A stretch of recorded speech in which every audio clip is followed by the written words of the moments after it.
There are those who take steps, and those who make the great leap forward. Those who stay as they are, and those that become more than they ever thought possible. They discover, explore, compete, and are fearless. There are those satisfied by common pursuits.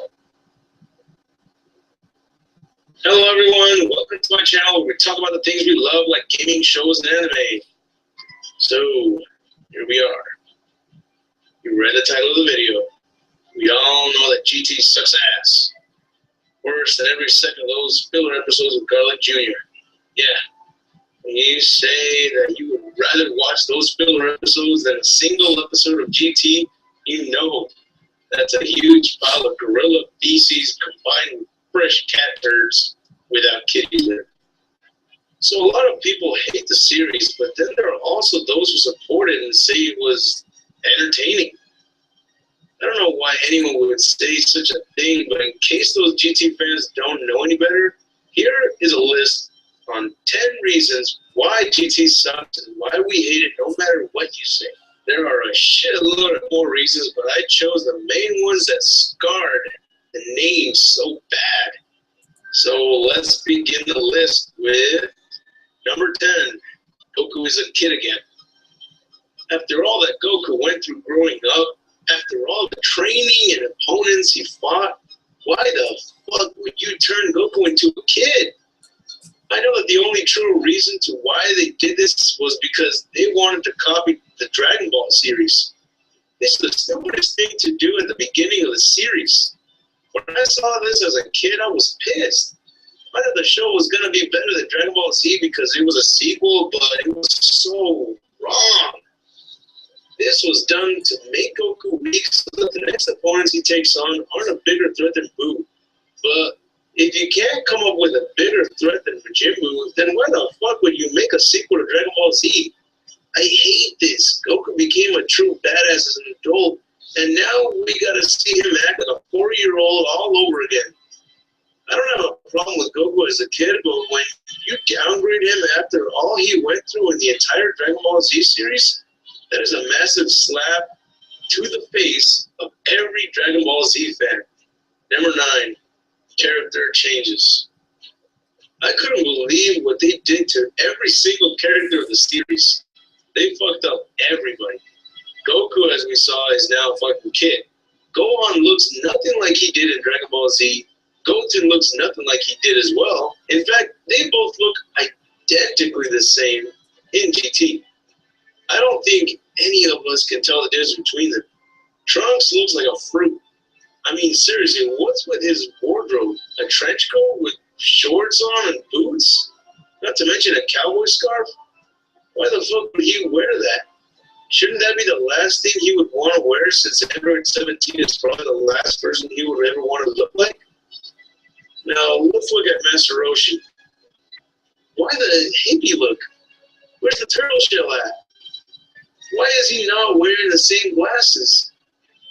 And if everyone is hella old, why does he look like he hasn't aged for shit? Now, Krillin, did they honestly have to make him look like Super Mario? I wouldn't be surprised if they gave him an Italian accent. A lot of other characters got a fucked up treatment, but the worst by far is Vegeta. What the hell were they thinking when they decided to give him a mustache? Were they trying to seriously piss off the fans? They did take it off after a while, but they still fucked up one of his major trademark looks, his hair. Why did they give him a haircut? What reason did they have for Vegeta to get a haircut? Or they wanted to make him look more human? It's anime. Anything goes with hairstyles. Other than the character looks, even the designs were horrible.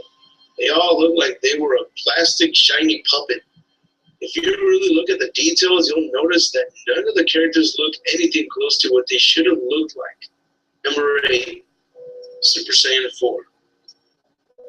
Okay, so I'm sure some of you will disagree with me here, and I understand, but the looks for Super Saiyan 4 did not look impressive to me. Even when I was a kid, I had my debates about the looks for Super Saiyan 4. It's a good mix of the giant ape with the long hair of Super Saiyan 3, but here are my beefs with the looks.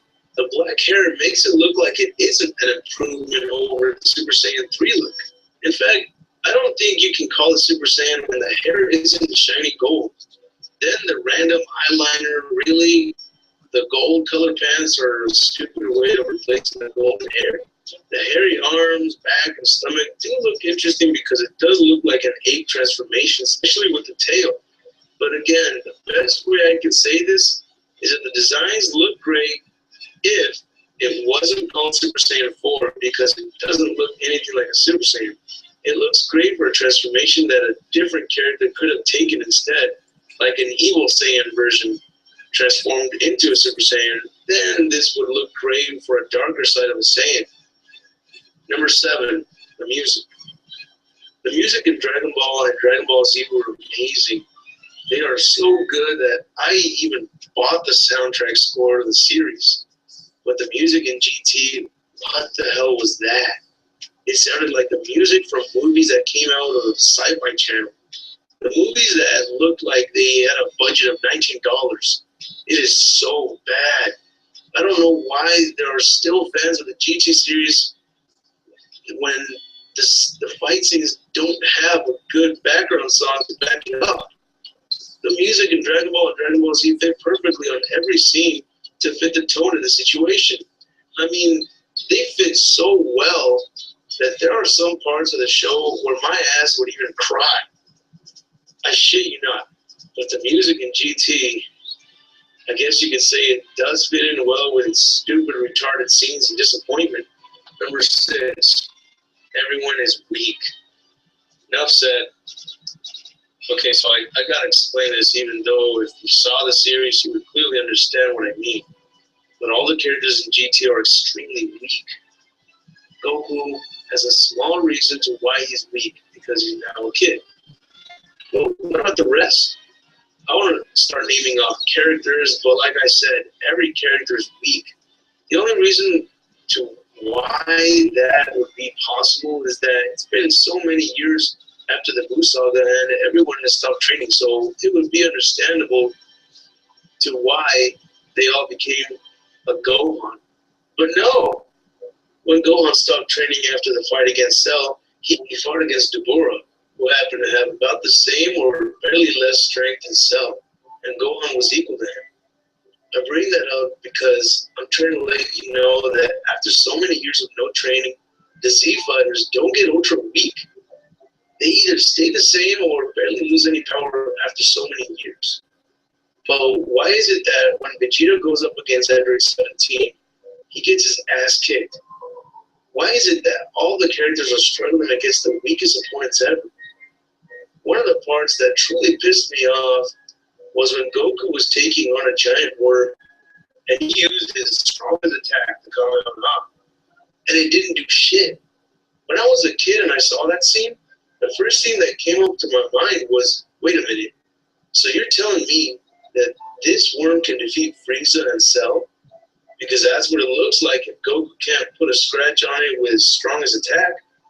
Clearly that isn't true, but they might as well have said it. Then another part, one of the stupidest facepalming moments in the series, when Vegeta is driving around with his slutty daughter and they run into Gohan or Goten. I can't tell which of them it was, but, you know, since they all look fucking identical here. But either of them were being controlled by a baby, a newborn with the stupidest name ever, and he shoots a blast at them, hitting the car, but Vegeta was quick enough to grab his slutty daughter and fly off before the key blast hit the car. Then he tells the slutty daughter to get out of there while he handles the baby. So slutty Vegeta daughter gets back in the car and drives off. What the fuck? Wasn't the car hit with a key blast? Goku in Dragon Ball, when he first attempted the key blast, he did it on a car and destroyed it. But here, baby couldn't destroy a fucking car? So Baby can't even destroy a car, yet he takes down Vegeta and the rest. Also, he almost killed Goku. That is enough proof to show how weak every single character in the GT universe is. Number 5, non-canon. The show is known for sucking mainly because it is a non-canon series. Akira Toriyama did not work on the GT series. He only gave Toei Animation permission to use his characters. A decision I'm sure for a fact that he regretted.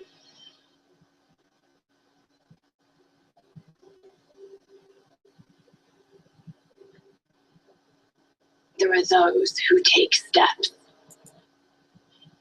Think about how bored we were when we saw the filler scenes of the Dragon Ball Z series. Remember the Garlic Jr. episodes?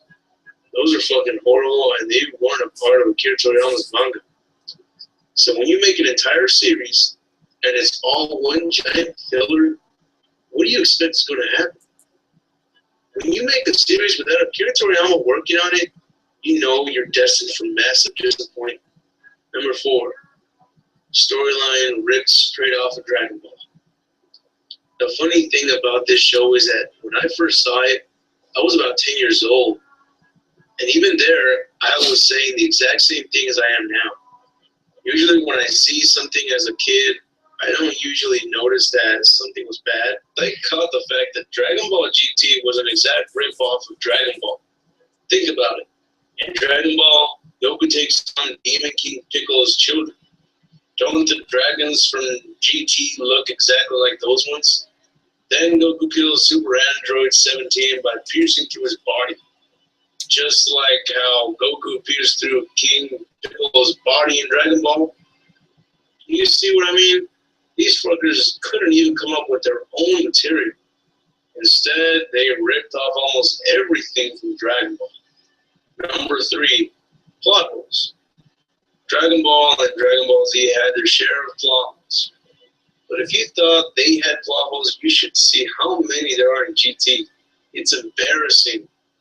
They tried coming up with a new storyline by saying that there's been another 7 Dragon Balls that aren't meant to be taken. Then why the fuck have them around? In fact, how could they exist if there is no one that brought them there?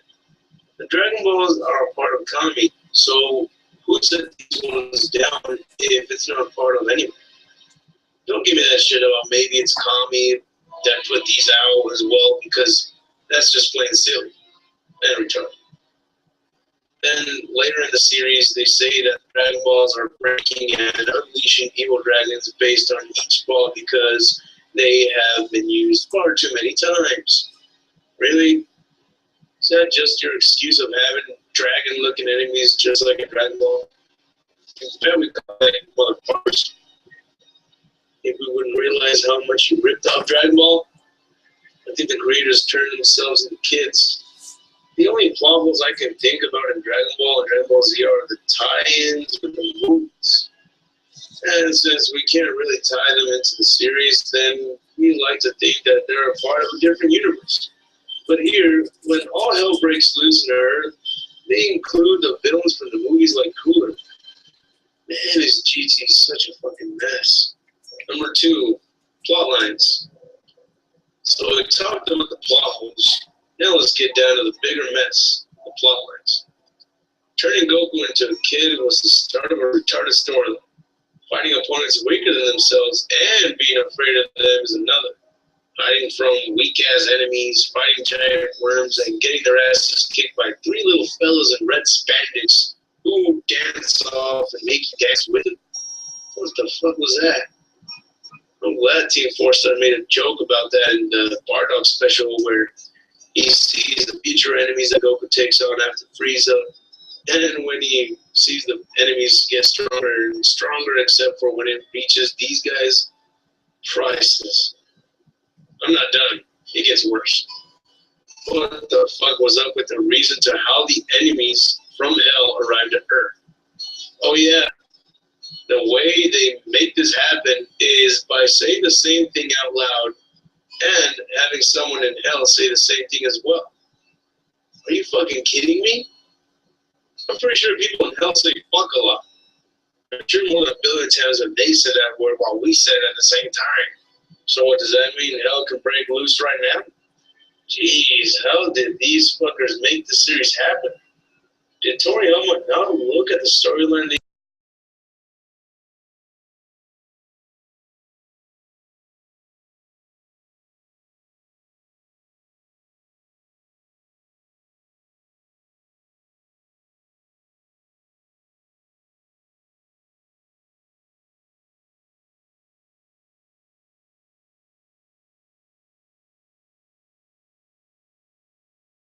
Pan.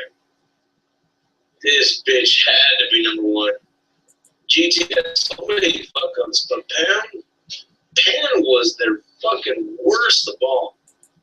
This bitch was here from the start. She's the most annoying character in anime I ever seen. And there are a lot of annoying bitches in anime. She just wouldn't shut up. Pan is like the Scrappy-Doo of Scooby-Doo. Pan is a Jar Jar Binks in Star Wars who just wouldn't shut the fuck up. She is the annoying little girl from Tailspin.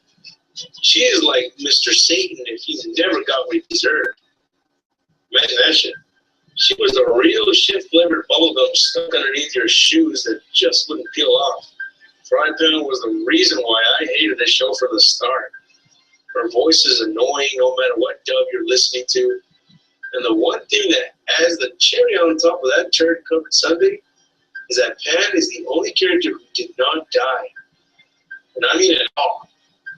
GT released one movie, only one movie, and at the beginning of it, they say that it's been so many years that have passed, and everybody we know has died, except Pan. She became old granny and was teaching another little Goku to fight. Then in the movie, that little Goku has to find the Dragon Ball and help Pan because she's sick or something. And you know, I guess we were finally saying, yeah, she's going to bite the dust. But she didn't. Remember that at the end of Star Wars Episode 6, the latest version, they have a parade and you can hear Jar Jar Binks in the background still alive? That was Pan for us anime fans. What a fucking major disappointment. And to sum it up, GT had very little good ideas. Super Android 17 was a cool looking character, but the fact that two Android 17s fused and became that powerful, it sounds like bullshit to me. Baby looked pretty cool in that final transformation, not the 8 one. But every other design looked horrible.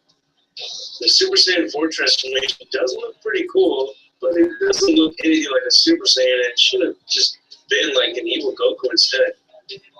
The part where all hell broke loose was interesting, but they pulled it off poorly and made awesome past villains look like Frieza henchmen, which I would understand, but since the Sea Fighters are super weak in this universe, I'm pretty sure Nappa would have been enough to take down all the good guys.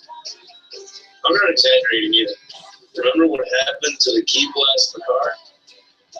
The music was downright horrible, but the theme song and the credit song were actually very beautiful. In the end, I honestly wouldn't recommend this series to anyone. I want to give this show some credit for trying to keep Dragon Ball name alive, but it was unnecessary. Dragon Ball will never be forgotten, and we will always look back and say it wasn't the same as Dragon Ball and Dragon Ball Z. I mean, look at what they did with Vegeta. Giving him satellite dish powers or some shit like that in order to transform the Super Saiyan 4? That would never happen with Vegeta. You think he would honestly let that happen in order to become Super Saiyan 4? They didn't even look at the background of Vegeta or any of the characters for sure. But anyways, I hope other animes take notes and don't ever let a studio animation take control of a franchise instead of the anime creator.